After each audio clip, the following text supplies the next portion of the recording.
Good morning class. आज हम discuss करते हैं एलिमेंट्री लीनियर ऑसिलेशन। तो देखिए कि क्या कहती है इसकी statement. The equation x double dash plus A t x T is equal to zero. Second order equation हमें दी हुई है, let it be one, t greater than equal to zero है, जहाँ पर ए टी क्या है, कॉन्टिन्यूस फंक्शन है for t greater than equal to zero. तो हमें प्रूव करना है the equation where it is a continuous function is non oscillatory। ये इक्वेशन नॉन ऑसिलेटरी है। नॉन ऑसिलेटरी भी हमने डिस्कस किया था कि ऑसिलेटरी को इक्वेशन कब होगी और नॉन ऑसिलेटरी कब होगी। अब if and only if condition होती है, मतलब दोनों वे से प्रूफ करना है कि नेसेसरी एंड सफिशिएंट, दोनों वे से हमें चलना है।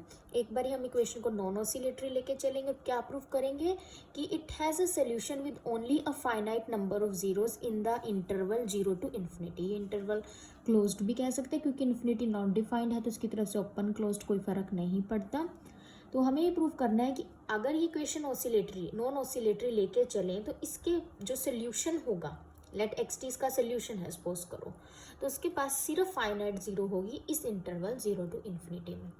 और उल्टा लेके चलेंगे एक बारी सफिशिएंट कंडीशन कि इसके पास इसके सोल्यूशन के पास फाइनाइट नंबर ऑफ जीरो और इक्वेशन को नॉन ऑसिलेटरी कर देंगे। फर्दर हमें ये भी प्रूव करना है कि equation one is either oscillatory non oscillatory but can not be both, यानी कि इक्वेशन वन नॉन ऑसिलेटरी या ऑसिलेटरी में से एक होगी, दोनों नहीं हो सकती। तो मेन आपके पास क्या है कि आपने पहले इक्वेशन को नॉन ऑसिलेटरी लेके चलना है और फिर प्रूव करना है कि उसके सोल्यूशन के पास फाइनाइट नंबर ऑफ जीरो है, फिर उसके कन्वर्स लेके चलना है कि उसके सोल्यूशन के पास अगर फाइनाइट जीरो है तो वो नॉन ऑसिलेटरी। पहले तो हम यही देख लेते हैं कि नॉन ऑसिलेटरी के लिए हमें क्या प्रूव करना होता है। लास्ट टाइम हमने डिस्कस भी किया था क्लास इसको कि हम किस तरीके से इसको हैंडल करेंगे नॉन ऑसिलेटरी वाले सिचुएशन को।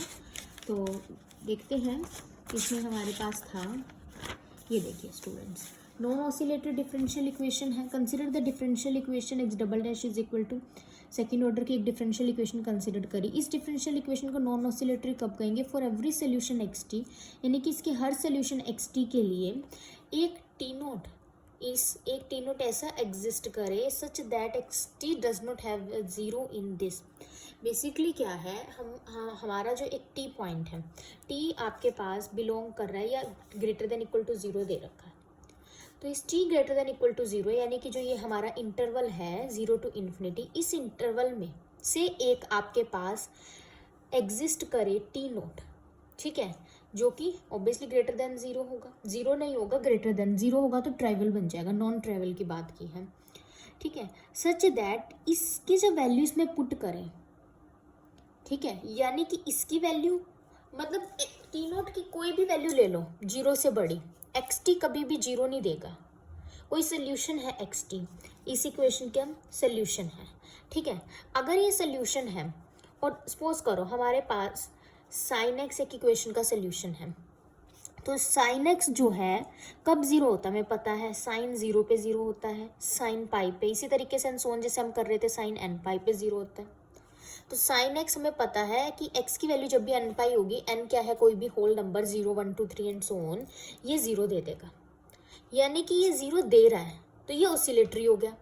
हमें चाहिए कि ये किसी भी पॉइंट पर ग्रेटर देन जीरो पे, जैसे साइन जीरो पे जीरो दे रहा है, पाई पे यानी 180 पे जीरो दे रहा है, 2 पाई यानी 360 पे जीरो दे रहा है। हमें चाहिए कि कोई अगर एक्स टी का सोल्यूशन है नॉन ऑसिलेटरी के लिए, वो किसी भी पॉइंट पे जीरो नहीं होना चाहिए, ठीक है।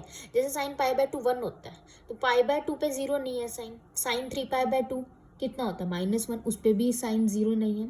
तो ये पॉइंट्स कैसे हैं जो ये एक्स साइन एक्स को जीरो नहीं बना रहे, और हमें ऐसे ही अगर नॉन ऑसिलेटरी है तो सब वैल्यू के लिए नॉन जीरो ही आना चाहिए x T, T not greater than zero, सभी वैल्यू के लिए नॉन ऑसिलेटरी। अगर अदरवाइज एक भी पॉइंट पे से greater than zero, T not greater than zero में इनफाइनाइट पॉइंट, और एक भी पॉइंट पे एक्स टी जीरो हो गया तो वो ऑसिलेटरी हो जाएगा। ये नॉन ऑसिलेटरी और ऑसिलेटरी का कंसेप्ट है क्लास। उसके बाद जो हम अपना आज कंसेप्ट कर रहे हैं, हम अपने उसमें अप्लाई करते हैं।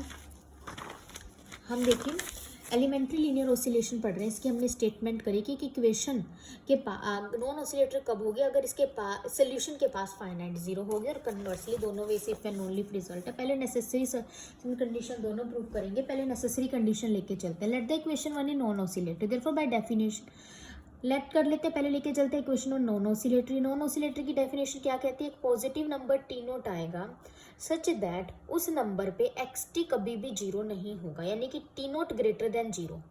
T naught greater than zero मतलब यही इंटरवल बना ना, टी नोट टू इन्फिनिटी, मतलब इस इंटरवल पे एक्स टी की कोई जीरो नहीं लाई करेगी, कि यानी कि इस इंटरवल से कोई भी ऐसी वैल्यू नहीं आएगी जिसपे एक्स टी जीरो बन जाए, क्योंकि इक्वेशन नॉन ऑसिलेटरी की डेफिनेशन ये कहती है। ये नॉन ऑसिलेटरी लेके चले, ठीक है। Now if the solution x t has a zero then it must be in the interval. अगर एक्स टी की जीरो होगी तो इस इंटरवल में नहीं होगी, इससे पहले पहले हो जाएगी। पहले पहले यानी कि क्या इंटरवल आया, क्योंकि आपके पास टी नोट पे क्या कंडीशन है, it is greater than equal to zero, ठीक है। जो आपके पास टी नोट है it is greater than zero, मतलब या कोई भी पॉइंट उठाते हैं इसके लिए नॉन मतलब ग्रेटर देन जीरो, यानी कि इससे पहले, यानी कि जीरो से लेकर टी नोट तक। टी नोट इंक्लूड नहीं है इसलिए उसकी तरफ से ओपन है, क्योंकि टी नोट एक ही में इंक्लूड होगा या तो इसमें होगा, या एक ही बंदा एक ही समय में दो जगह नहीं हो सकता, इसलिए इसमें इंक्लूड है, क्लोज्ड है, इधर से इंक्लूड नहीं। जीरो टू टी नोट में अगर जीरो होगी तो इस इंटरवल में होगी जीरो। अब इसमें क्या है, दोनों पॉसिबिलिटी है। इस इंटरवल में हो सकता है कि जीरो टू, जैसे कि टी नोट हमारे पास 1/2 है, ठीक है, जीरो से लेकर, जीरो इंक्लूड है 1/2 नहीं है, लेकिन फिर भी इनफाइनाइट नंबर ऑफ पॉइंट्स है। क्या 0.001, क्योंकि ये कितना है 0.5, ये जीरो है, तो कितने पॉइंट्स है 0.0001, 0.1, 0.2, बहुत सारे इनफाइनाइट पॉइंट है 0.002। तो दो पॉसिबिलिटीज है, या तो इस इंटरवल में एक्स टी की फाइनाइट जीरो आएंगे, फाइनाइट जीरो का मतलब एक्स टी की ऐसी फाइनाइट वैल्यू आएंगी जिन पे वो जीरो बन जाए, जैसे कि एक्स टी मेरा साइन एक्स है सपोज करो, और 0 to 2 पाई में ऐसे इस इंटरवल में कितनी वैल्यूज है जिसपे साइन एक्स जीरो बनता है, एक जीरो पे, एक पाई पे, एक 2 पाई पे, फाइनाइट वैल्यूज है। ऐसे तो इनफाइनाइट नंबर ऑफ पॉइंट्स है इस इंटरवल में, 0.01, 0.001, π/2, 3π/2, लेकिन तीन ही पॉइंट पे ये जीरो बनता है, तो फाइनाइट नंबर ऑफ जीरोज है। दो पॉसिबिलिटी है, आइदर साइन एक्स की फाइनाइट जीरो हो या इनफाइनाइट है, सब मैक्स बहुत सारे पॉइंट ऐसे हो जिन पे वो जीरो बने। अगर इस इंटरवल की फाइनाइट जीरो है then we have nothing to prove, क्योंकि यही प्रूव करना था। अगर हम ऑसिलेटरी लेके चलते हैं तो उसका सोल्यूशन उसके पास फाइनाइट जीरो होनी चाहिए। अगर उसके पास है इनफाइनाइट नंबर ऑफ जीरोस, अगर है infinite number of zero solution की, then x T is equal to zero. Infinite number of zero मतलब कि एक्स टी हर एक पॉइंट पे, इस इंटरवल के हर एक पॉइंट पे जो है आपके पास जीरो होगा, तभी इनफाइनाइट होगी, जो कि नहीं पॉसिबल हो सकता एक नॉन ट्रिवियल सोल्यूशन के लिए, क्योंकि जीरो भी इंक्लूड कर रहा है। तो इसका मतलब एक्स जीरो जीरो हो गया और एक्स टी नॉन ट्रिवियल है। इसका मतलब आपके पास ये तो कॉन्ट्रारी, मतलब कॉन्ट्रारी नहीं, ये तो पॉसिबल ही नहीं है। इसका मतलब इनफाइनाइट वाला केस तो नहीं हो सकता, तो फाइनाइट वाला है। तो हम क्या लेके चले थे, नेसेसरी कंडीशन में ऑसिलेटरी, और क्या प्रूव कर दिया, it has only a finite number of zero. अब हम क्या लेके चलेंगे, इसके पास फाइनाइट जीरो है, ठीक है, और प्रूव कर देंगे कि इक्वेशन 1 कैसी है, नॉन ऑसिलेटरी है। तो इक्वेशन 1 को नॉन ऑसिलेटरी प्रूव करने के लिए लेके चलते हैं कि फाइनाइट नंबर ऑफ जीरो है। Let z t be such solution so there exist, finite zero है तो होनी भी तो चाहिए, so there exist t star greater than zero so that the solution z t does not vanish on. मतलब एक T star कुछ एक ऐसा पॉइंट आएगा, इसके बाद ये जीरो नहीं होगा, हमारे पास जेड टी एक ऐसा सोल्यूशन है जिसके बाद ये वैनिश नहीं होगा। Then any non trivial solution x t of equation 1 can vanish at most once in, ठीक है, ये इसके बाद नहीं वैनिश होगा, लेकिन जो एक्स टी है जो कि आपके पास कोई नॉन ट्रिवियल सोल्यूशन है, एटमोस्ट मतलब ज़्यादा एक बार वैनिश हो सकता है, उससे ज़्यादा नहीं हो सकता, या तो ना ही हो, एटलीस्ट मतलब कम से कम एक बार होगा, उससे ज़्यादा भी हो सकता है। Can vanish at most once, तो there exist a number T naught जो कि टी स्टार से ग्रेटर होगा, such that solution x T does not have a zero in the interval T naught to infinity. आपके पास इसका मतलब क्या हो गया कि एक नंबर टी नोट एग्जिस्ट करा, कह रहे हैं ना कैन वैनिश एट मोस्ट, ठीक है, इस इंटरवल में, यानी कि वो टी नोट ऑब्वियसली इस इंटरवल के बीच में आएगा तो टी स्टार से बड़ा होगा, ठीक है, टी स्टार से बड़ा होगा। अब आपके पास टी स्टार सच दैट, लेकिन आपके पास हम क्या कह रहे हैं कि जेड टी तो जब ये इंटरवल ले लिया इसमें कोई आपके पास वैनिश नहीं हो रहा, तो इसका मतलब एक्स टी जो है ये भी इसकी कोई ज़ीरो नहीं मिलेगी, किस इंटरवल में, टी नोट टू इन्फिनिटी में। टी नोट टू इन्फिनिटी कौन सा इंटरवल हुआ आपका, ये को क्लोज्ड कह दो चाहे ओपन कह दो, टी नोट की तरफ से क्लोज्ड है, तो इसका मतलब इक्वेशन 1 कैसी हुई, नॉन ऑसिलेटरी। ये देखते हैं नेक्स्ट थ्योरम हमारी। Let x t be a solution of x t, हमारे पास सेकेंड ऑर्डर का सोल्यूशन है on the interval 0 to infinity। If a t is less than 0 in this interval then x t has at most 1 0। Prove करना है कि x t की ज़्यादा से ज़्यादा एक ही ज़ीरो होगी, एक ही ज़ीरो होगी, ज़्यादा से ज़्यादा मतलब ना भी हो तो भी चले। लेट करते हैं t naught be a zero of x t. Let करते हैं टी नोट जो है इस इंटरवल 0 to infinity में एक इसकी जीरो है। जीरो का मतलब इस पे एक्स टी वैनिश हो जाएगा। एक्स टी अगर वैनिश होगा तो एक्स इसका जो डेरिवेटिव है इसी पॉइंट टी नोट पे ये नॉन जीरो होना चाहिए, ये वैनिश नहीं होना चाहिए। अगर ये वैनिश हो गया तो सोल्यूशन हो जाएगा ट्राइवल, और हमारा सोल्यूशन कैसा है, नॉन ट्राइवल। तो without any loss of generality हम एज्यूम कर लेते हैं कि x t not equal to zero है। तो इसका मतलब या तो जीरो से बड़ा होगा या जीरो से छोटा होगा, हम greater than zero positive let कर लेते हैं। तो अगर कोई फंक्शन है, ठीक है, उसका डेरिवेटिव पॉजिटिव आ रहा है तो इसका मतलब वो किसी पॉइंट टी नोट पे, इसका मतलब इंक्रीजिंग फंक्शन है, इसके नेबरहुड में टी नोट और हल्का सा नेबरहुड में एक डेल्टा पॉइंट ले लिया, T naught to T naught plus delta. ठीक है, अब आपके पास ये इक्वेशन है हमारे पास X double dash plus A T into x T is equal to zero, ये उधर चला गया, ये आ गया हमारे पास। अब ए टी जो है ये क्या है, since A t is less than zero, ये दे रखा है हमें, लेस देन जीरो मतलब नेगेटिव, ये ऑलरेडी साइन नेगेटिव का है, तो नेगेटिव नेगेटिव पॉजिटिव हो गए, ये आपके पास पॉजिटिव है, ये आपके पास पॉजिटिव नेगेटिव था तो नेगेटिव नेगेटिव पॉजिटिव हो गए, तो ये पूरा पॉजिटिव हो गया, तो इसका मतलब double derivative greater than zero है। तो इस इंटरवल में इसका मतलब आपके पास इंक्रीजिंग फंक्शन है, which implies xt will never decrease to zero after t naught as a rate of change is positive। rate of change कैसा है, देखिए आपके पास x डैश पॉजिटिव है, x डबल डैश, ये रेट ऑफ चेंज है, जब आप डेरिवेटिव करते हो रेट ऑफ चेंज होते हैं डेरिवेटिव करते हो। तो इसका मतलब क्या है कि जो xt है इसकी टी नोट के राइट में भी कोई ज़ीरो नहीं है, टी नोट के लेफ्ट में भी कोई ज़ीरो नहीं है। ठीक है, क्योंकि टी नोट के राइट और लेफ्ट में ज़ीरो नहीं बन रहा, इंक्रीजिंग हो रहा है। ठीक है, तो इसका मतलब टी नोट ही इसकी अकेली जीरो, ये प्रूफ करना था कि एक ही जीरो आएगी, ज़्यादा से ज़्यादा मतलब एक हो या एक भी ना हो। अब हमारे पास देखिए थ्योरम है एक, let A T be a continuous, important है theorem, and positive on. A T हमारे पास कंटिन्यूस और पॉजिटिव है इस इंटरवल में। Integral 1 to infinity A S D S infinity दे रखा है, एक्स टी कोई सोल्यूशन है सेकेंड ऑर्डर डिफरेंशियल इक्वेशन का। देन प्रूव करना है एक्स टी के पास इनफाइनाइट जीरो होगी इसी इंटरवल में। इनफाइनाइट जीरो, देखो अगर इनफाइनाइट जीरो है तो इक्वेशन ऑसिलेटरी है, अगर एक भी जीरो नहीं है किसी उस इंटरवल में जो पर्टिकुलर है तो इक्वेशन नॉन ऑसिलेटरी है। तो इसके लिए प्रूफ देखते हैं। अब हमारे पास क्या दे रखा है, इनफाइनाइट नंबर ऑफ जीरोस। तो वी एज्यूम दैट, हम एज्यूम कर लेते हैं x t has only finite number of zero in this interval, सिर्फ फाइनाइट जीरो है। फाइनाइट जीरो है तो there exist a point t naught greater than 1 such that x of t is non zero for any t belonging to T naught to infinity. मतलब एक point t naught exist करा such that t naught to infinity में x t कभी भी zero नहीं होगा।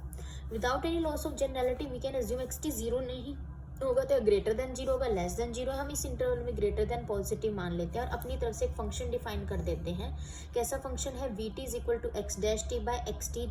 ठीक है, और ये हमारे पास जो टी है greater than equal to T naught है, ये function. Clearly the function v t is well defined in this interval. अब देखो क्या करते हैं हम यहाँ से, हम इसका derivative differentiate both side with respect to T, V dash T आ गया, इसमें u बाय वी रूल लगाया। ठीक है, तो u बाय वी रूल क्या कहता है, या तो आप u बाय वी रूल इस तरीके से लगा लो, या फिर आप कह सकते हो कि यहाँ से 1 बाय एक्स टी को एक फंक्शन कंसिडर कर लो और एक्स डैश को एक फंक्शन कंसिडर कर लो, u इंटू वी रूल लगा लो, बात एक ही है। तो जो 1 by x t as it is x dash का एक्स डबल डैश, फिर plus of u into v rule लगाएंगे तो plus of x dash t as it is 1 by x t का क्या हुआ, होल स्क्वायर आ गया, और इसका एक्स टी का फिर करेंगे तो एक्स डैश टी। ठीक है, अब आपके पास यहाँ से देखिए क्लास कि जब आप यहाँ से सॉल्व करेंगे वी टी किसके इक्वल है, x dash by x T, इसके इक्वल है ना। यहाँ देखिए x dash by x T इसका होल स्क्वायर है तो ये क्या बन जाएगा, वी स्क्वायर टी बन गया। यहाँ से यहाँ तक क्लियर है। उसके बाद यहाँ से देखिए एक्स डबल डैश किसके इक्वल है, हमारे पास इक्वेशन जो दे रखी है, हमारे पास इक्वेशन क्या है, X double dash T plus A T into x T is equal to zero. तो x double dash T is equal to minus A T into x T, ये है। तो एक्स डबल डैश टी की जगह हम ये रख सकते हैं minus A T into x t, by में एक्स टी है माइनस वी स्क्वायर टी, ये दोनों कैंसिल हो गया। V dash T is equal to minus A t minus v square t, ये आ गया।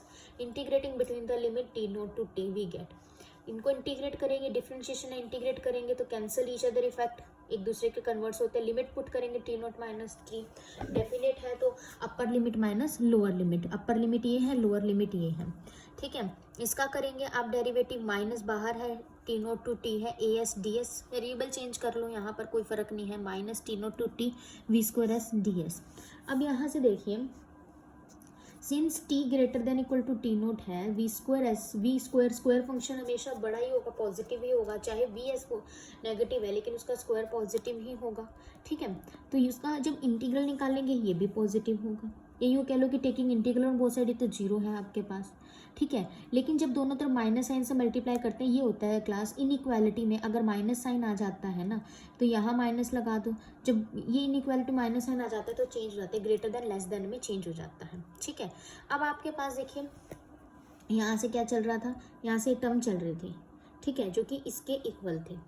अब ये क्या आ गया है, लेस देन जीरो आ गया, तो ये एक इक्वालिटी इनइक्वालिटी में कन्वर्ट होगी है, इसकी जगह हम लेस देन जीरो लिख देंगे, लेकिन ये आपके पास टर्म रहेगी, इसकी जगह बस लेस देन जीरो आ जाएगा, तो क्या आएगी, v t minus v naught t less than minus of integral t naught to t a S D s, ठीक है। अब वी नोट टी उधर चला गया, ठीक है, उधर जाके प्लस का हो गया, और ये हमारे पास इक्वेशन नंबर 4 बन गई। उसके बाद हमारे पास देखिए कि सिंस जो आपके पास ये क्वेश्चन में गिवन है, क्या गिवन है, ये अभी हमने क्वेश्चन डिस्कस किया, integral 1 to infinity a S D S infinity है, ये क्वेश्चन में गिवन है।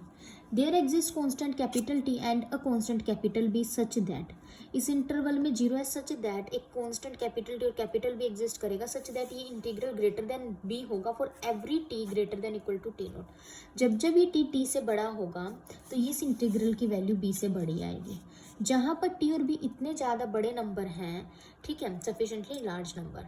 अब विच इम्प्लाइज, अब यहाँ से देखिए क्लास हमारा ये क्या चल रहा था, इसकी वैल्यू हमारी कितनी है, बी है, ठीक है, v t less than v naught, और इसकी वैल्यू बी आ गई, तो यहाँ से क्या आ जाएगा आपके पास, वी टी, ठीक है, less than v t naught minus b, ये यहाँ से आ गया। अब ये देखिए वी टी लेस देन ए लेस देन जीरो, आपके पास वी टी, ये इसको हमने क्या मान लिया, ए मान लिया, for every T and for some constant A. तो यहाँ से क्या आ गया, वी टी है क्या, हमें एज्यूम क्या गया था, V T X dash T by X T, V T हमने ये एज्यूम किया था X dash T by X T less than A less than zero. अब ये देखिए यहाँ से X dash by X T is less than A, और ए जीरो से छोटा है तो ये भी जीरो से छोटा होगा, हर टी के लिए greater than capital T and x T is greater than zero. अब यहाँ से क्या कहते हैं, एक्स टी देखिए, एक्स टी जीरो से बड़ा है, ये कब जीरो से छोटा होगा, यानी नेगेटिव कब होगा, जब दोनों में से एक नेगेटिव, दोनों नेगेटिव हो जाएंगे तो भी पॉजिटिव होगा, दोनों पॉजिटिव तो पॉजिटिव। अब ये तो पॉजिटिव है तो इसको नेगेटिव होना पड़ेगा, ये नेगेटिव, एक्स टी पॉजिटिव, उसका डेरिवेटिव नेगेटिव है, उसका डेरिवेटिव नेगेटिव है। अब for every t belonging to capital T to infinity, अब हम लेट करते हैं टी जो कि टी नोट से बड़ा है, इतना बड़ा है सच दैट जो इस पे, जो ये इसका डेरिवेटिव है जीरो है, और टी बिलोंग कर रहा है इस इंटरवल पे, ठीक है। अब यहाँ से देखिए एक्स डबल डैश हमें पता है किसके इक्वल है, हमारी इक्वेशन ही ये है माइनस ए टी एक्स टी। अब क्योंकि ये चीज़ क्या है, देखिए x T greater than zero है, ये पॉजिटिव है, ठीक है, और ए टी भी पॉजिटिव है, लेकिन ये माइनस की वजह से ये नेगेटिव टर्म होगी, तो एक्स डबल डैश और एक्स दोनों नेगेटिव है। सो वी कंसिडर, ये अपनी तरफ से हमने कंसिडर किया, integral capital T to small t x double dash d x is equal to क्या आएगा, जब इसकी इंटीग्रेशन खोलेंगे एक डेरिवेटिव कैंसिल हो जाएगा, डबल का सिंगल रह जाएगा, अपर लिमिट पुट करेंगे minus of lower x dash T minus of x dash capital T. Integrating एक बार और करेंगे तो यहाँ से जब इसकी इंटीग्रेशन एक बार और करेंगे तो यहाँ से क्या आएगा, ये सिंगल डेरिवेटिव भी हट जाएगा, एक्स टी रह जाएगा, और इधर भी हट जाएगा सिंगल डेरिवेटिव, यही होगा, ठीक है, यहाँ से सिंगल डेरिवेटिव हट जाएगा, आपके पास ये रह जाएगा। और फिर फर्दर यहाँ से देखिए कि इसका क्या बनेगा, जब इसको तो हम लिख सकते हैं एक बार और डेरिवेटिव किया between the limit t to s one, ठीक है, एस वन के बीच में, मतलब विद रिस्पेक्ट टू S1 किया, ठीक है, तो यहाँ से आ गया और ये माइनस ऑफ एक्स डैश और ब्रैकेट में आपके पास ये टर्म आ गई है, विच इम्प्लाइज अब यहाँ से इसकी वैल्यू निकालेंगे, सिर्फ इसकी बाकी टर्म उधर चली जाएगी, ठीक है। But x double dash T किसके इक्वल है, टी की टर्म्स में था, अभी एस की टर्म में कोई बात नहीं है। एक्स डैश टी नेगेटिव है, ये नेगेटिव है, ठीक है, ये बाहर नेगेटिव रखा है, या नेगेटिव नेगेटिव पॉजिटिव, ठीक है। तो आपके पास जैसे जैसे टी इन्फिनिटी की तरफ बढ़ रहा है, जैसे जैसे टी बढ़ रहा है, एक्स डैश टी जो डेरिवेटिव है नेगेटिव हो रहा है, इसका मतलब क्या है कि ये जो फंक्शन है डिक्रीजिंग फंक्शन है, ठीक है। तो ये राइट हैंड साइड जो है आपके पास नेगेटिव की तरफ अप्रोच कर रही है, माइनस इन्फिनिटी की तरफ अप्रोच कर रही है, जो ये राइट हैंड साइड है यहाँ से। बट ये जो लेफ्ट हैंड साइड है, क्योंकि एक्स कैपिटल टी फाइनाइट है, ये नंबर फाइनाइट है, ठीक है, ये राइट हैंड साइड फाइनाइट है, और यू कैन से ये प्लस इन्फिनिटी की तरफ अप्रोच कर रही है। ये कह रहे हैं दो चीज़ें बराबर हैं, एक माइनस इन्फिनिटी की तरफ अप्रोच कर रही है, एक प्लस इन्फिनिटी की तरफ, ये कभी हो नहीं सकता, एक डिक्रीजिंग हो रही है, एक कह रहा है इंक्रीजिंग, तो कॉन्ट्राडिक्शन। तो हमने जो सपोज किया था फाइनाइट नंबर ऑफ जीरो, वो रोंग है, तो इसके पास क्या है, इनफाइनाइट नंबर ऑफ जीरोस है क्लास में, ठीक है। तो ये आपका आज का काम था। आपको एक क्वेश्चन करना है क्लास, आपको ये थ्योरम है, theorem number 8, if xt is a solution of x double dash plus 80 into xt is equal to 0, t greater than equal to 0, so that xt does not vanish for t greater than equal to 10, then आपको prove करना है vt minus x dash t by xt t is well defined। ये जो vt है is equal to इस किसके equal अभी use भी किया है, ये वेल डिफाइंड है और सेटिस्फाई कर रहा है Riccati equation v dash t plus v square t equal to minus 80। You have to prove this, ये आपका होमवर्क है, ठीक है क्लास, थैंक यू।